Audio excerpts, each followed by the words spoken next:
Hi everyone. अब बात करने वाले हैं पीएचपी के अंदर गो टू स्टेटमेंट के बारे में। सबसे पहले मैं आपको ये बताऊंगा गो टू स्टेटमेंट होती क्या है, कैसे इसका यूज करते हैं, इसके सिंटैक्स को समझेंगे, एग्जांपल्स रन करके देखेंगे। पहले एक सिंपल एग्जांपल देखेंगे, उसके बाद में लूप्स के साथ एग्जांपल भी देखने वाले हैं और लास्ट में कुछ इंटरव्यू क्वेश्चंस भी कवर करेंगे। ये हमारी पीएचपी की प्लेलिस्ट है। यहाँ पे 33 वीडियोज आ चुकी हैं और भी बहुत सारी वीडियोज आएंगी और लास्ट में एक पीएचपी का प्रोजेक्ट भी कवर करने वाले हैं। इवन हर एक टॉपिक के साथ में इंटरव्यू क्वेश्चन भी कवर कर रहे हैं जो आपकी जॉब की प्रिपरेशन में भी काफी हेल्प करने वाले हैं। तो कहने की बात यह है कि काफी इंपॉर्टेंट प्लेलिस्ट है, आराम से बैठ के पूरी प्लेलिस्ट देखना, लिंक आपको डिस्क्रिप्शन बॉक्स में दे दिया गया। ठीक है, अब पहले क्वेश्चन की तरफ चलते हैं कि गो टू स्टेटमेंट क्या होती है, क्या ये करती क्या है। देखो, मान लो आपने कुछ कोड लिखा और उनमें से कुछ लाइंस ऑफ कोड को आप स्किप करना चाहते हो। मान लो आपने 50 लाइन ऑफ कोड लिखा, आप चाहते हो कि 30 से लेके 40 तक वाला जो कोड है ना वो एग्जीक्यूट ना हो, उससे पहले वाला और बाद वाला कोड है वो एग्जीक्यूट हो जाए। तो उस टाइम पे आप लोग क्या कर सकते हो, गो टू स्टेटमेंट का यूज कर सकते हो। उसकी हेल्प से जो 30 से 40 लाइन वाला कोड है वो आपका एग्जीक्यूट नहीं होगा।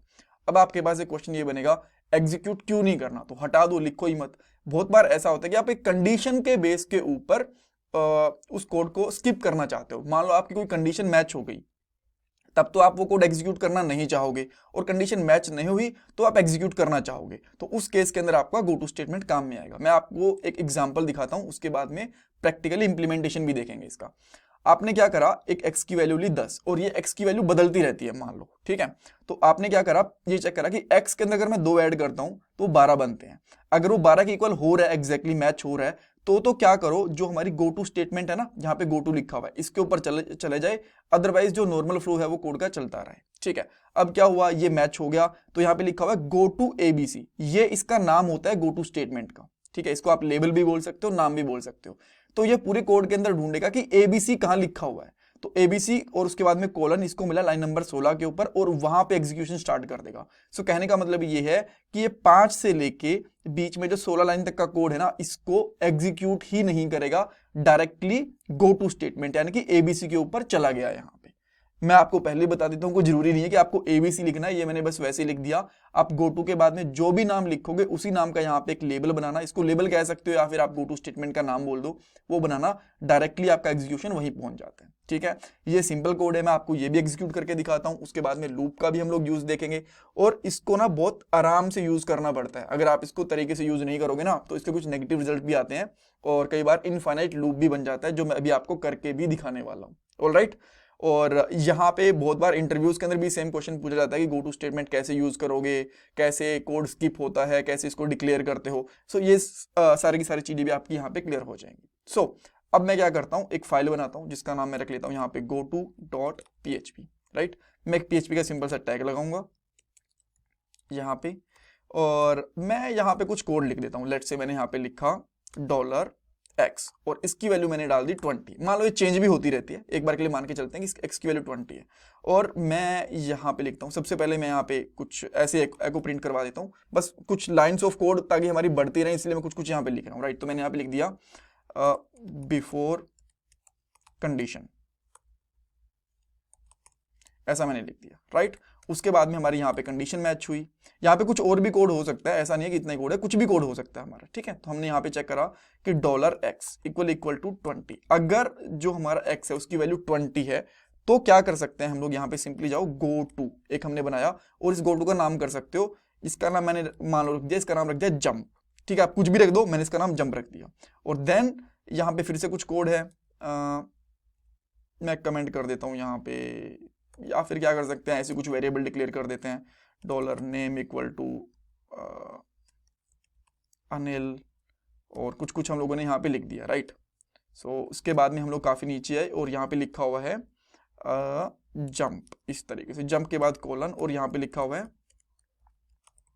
Statement is jumped on line number 15। ठीक है, इस तरीके से। सो अब जैसे ही इस एग्जीक्यूशन हमारी यहाँ पे पहुंचेगी ना, तो जो मैंने यहाँ पे लिखा हुआ है $name, ये आप जो $name वाला जो वेरिएबल है ये प्रिंट होगा ही नहीं, ये वाला कोड है ना, ये एग्जीक्यूट ही नहीं होगा, डायरेक्टली हमारी एग्जीक्यूशन यहाँ पे पहुंचेगी। ठीक है, एक बार के लिए रन करके देखते हैं कि यहाँ पे पहुंच भी रही है कि नहीं पहुंच रही है। ऑब्वियसली पहुंचेगी, बट मैं आपको जस्ट दिखा रहा हूँ। और एक चीज हमने कुछ कहीं मिस तो नहीं करना, सेमीकोलन वगैरह मैं बहुत बार मिस कर देता हूँ यार। तो यहाँ पे गया गो टू के ऊपर। अच्छा इसने बोला बिफोर कंडीशन, और यार एक चीज़ ना ये बड़ी परेशान करती है, बी आर टैग लगा देता हूँ, अदरवाइज फिर चीज़ें समझ नहीं आती क्या हो रहा है क्या नहीं हो रहा। ठीक है, बी आर टैग यहाँ पे लगा, कंडीशन बिफोर, यहाँ पे था कोड, उसके बाद में देखो ये वाला प्रिंट ही नहीं हुआ, वो डायरेक्टली कहाँ पहुंचा, स्टेटमेंट हमटनी jumped, sorry for that, right, spelling mistake. So देखो लाइन नंबर यहाँ पे पहुंच गई, तो बीच वाला जो ये था ना हमारा एको, ये प्रिंट ही नहीं हुआ। अब मैं क्या करता हूँ, इसकी वैल्यू कर देता हूँ 10, तो ये मैच होगा ही नहीं, राइट। और अब हम लोग इसको रन करते हैं, तो देखो अब यहाँ पे अनिल भी प्रिंट हुआ, अगेन यहाँ पे बी आर टैग लगा देते हैं एक, तो अब यहाँ पे अनिल भी प्रिंट हो गया। इसमें कुछ कुछ और भी लिखा होता है यहाँ पे, तो वो भी प्रिंट हो जाता, राइट। अब कंडीशन अगर मैच हो रही है, अगेन मैं यहाँ पे मैच करके दिखाता हूँ, तो ये वाला कोड है जो बीच का एग्जीक्यूट होगा ही नहीं, डायरेक्टली लास्ट के अंदर पहुंचते हैं। सो ये काम होता है गो टू स्टेटमेंट का, और इसके अंदर जो हमारा एक स्पेसिफिक लाइंस ऑफ कोड होते हैं वो आप किसी कंडीशन के बिहाफ पे या फिर किसी वजह से स्किप करना चाहो तो वो स्किप कर सकते हो। ये तो हमारा एक सिंपल एग्जांपल हो गया। अब मैं इसको करता हूं एक बार के लिए कमेंट कर देता हूं। अब इसको देखते हैं हम लोग लूप के साथ, राइट। मैं फॉर लूप के साथ इंप्लीमेंट करूंगा, आप इसको व्हाइल और डू व्हाइल के साथ इंप्लीमेंट करने की कोशिश करना। लूप हम लोग ये तीनों पढ़ चुके हैं, ठीक है। सो मैं यहाँ पे क्या करता हूँ, एक फॉर लूप लेता हूँ और इसके अंदर यहाँ पे लिखता हूँ $i is 0, ठीक है, $i लेस देन 10, ठीक है। और अब हम यहाँ पे लिखेंगे $i प्लस प्लस, कोई दिक्कत नहीं है इसके अंदर, सब बढ़िया। अब मैं यहाँ पे करता हूँ एको और इसमें डालता हूँ $i, ये प्रिंट कर दी मैंने बी आर टैग के साथ, बी आर टैग जरूरी हो गया, राइट। और जैसे हम लोग इसको यहाँ पे रन करेंगे तो देखो 0 से लेकर 9 तक प्रिंट हो गया। आप मुझे ये बताओ ये 10 तक प्रिंट क्यों नहीं हुआ, 9 तक क्यों प्रिंट हुआ, इसका मैं आपको बहुत बार बता चुका हूँ, इस बार आप मुझे बताओ, ठीक है। अब हम लोग यहाँ पे कंडीशन चेक करते हैं। मैं यहाँ पे इसको बोलता हूँ कि इफ, यहाँ पे इसके बाद लिख देते हैं, right, if $i equal to 5, अगर ये 5 पे चली गई है तो go to statement, go to, और मैं कोई स्टेटमेंट का नाम कर देता हूं जैसे कि आउटसाइड लूप नाम से मैंने एक गो टू स्टेटमेंट बना दी, ठीक है। और मैं यहां पे अब इसको लिख देता हूं आउटसाइड लूप, कॉलन लगाऊंगा और यहां पे कर सकता हूं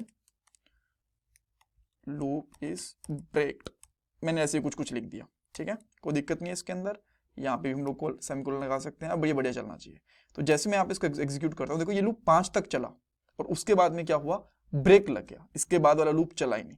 और अगर ये मेरी यहाँ पे गो टू स्टेटमेंट नहीं होती तो ये पूरा का पूरा एग्जीक्यूट होता, राइट। तो अब आपको समझ में आ गया कि किस तरीके से हम लोग लाइन्स ऑफ कोड को स्किप कर सकते हैं, किसी लूप को स्किप कर सकते हैं, और जो हमारी गो टू स्टेटमेंट है डायरेक्टली वहां के ऊपर जंप हो जाएगी, ठीक है। So that's all for this part. अच्छा मैं एक चीज और कह रहा था आपको कि ये ना कभी कभी नेगेटिव रिजल्ट दे देती है, मैं आपको बताता हूँ कैसे। अभी आपने देखा ये कितनी बार लूप एग्जीक्यूट हुआ, 5 बार लूप एग्जीक्यूट हुआ। अब इसको ना अगर मान लो गलती से मैंने ये वाला कोड था ये लगा दिया होता मैंने इसके ऊपर, ठीक है, अब ये क्या करता, ये ढूंढता कि आउटसाइड लूप का है, तो क्या इसको एरर मिलता, नहीं, ये ढूंढ लेता, इसको पता चल जाता कि ऊपर लिखा हुआ है। लेकिन उसके बाद में क्या होता है, फिर से लूप चलाता, फिर से ऊपर चलाता, फिर से लूप चलाता, फिर से ऊपर चला जाता 5 पे आने के बाद, और आपको आउटपुट कैसा दिखता, कुछ ऐसा, ये देखो। और ये हमारा जो लूप है ना ये ब्रेक हो गया, सॉरी इनफाइनाइट लूप तक चला गया। आप जितना मर्जी देख लो, यहाँ पे स्क्रॉल आपको दिखने का नाम नहीं दे रहा, राइट। इसको बंद कर देता हूँ, अदरवाइज मेरे सिस्टम को हैंग कर देगा। So that's all for this part. इसमें आई होप आपको कुछ नया सीखने को मिला होगा, और अगर मिला है तो प्लीज लाइक करो वीडियो को, चैनल को सब्सक्राइब करो, कमेंट सेक्शन में फीडबैक दो, और ये मेरा पेटीएम का डोनेशन नंबर है। ऐसे इंटरव्यू क्वेश्चंस, ऐसी इंटरेस्टिंग चीज़ें आपको देखने को मिलती रहेंगी। So please follow this playlist, और आपकी डेफिनेटली जो भी हेल्प होगी, और PHP सीखने के अंदर तो 100% हेल्प होने वाली है। Thank you guys.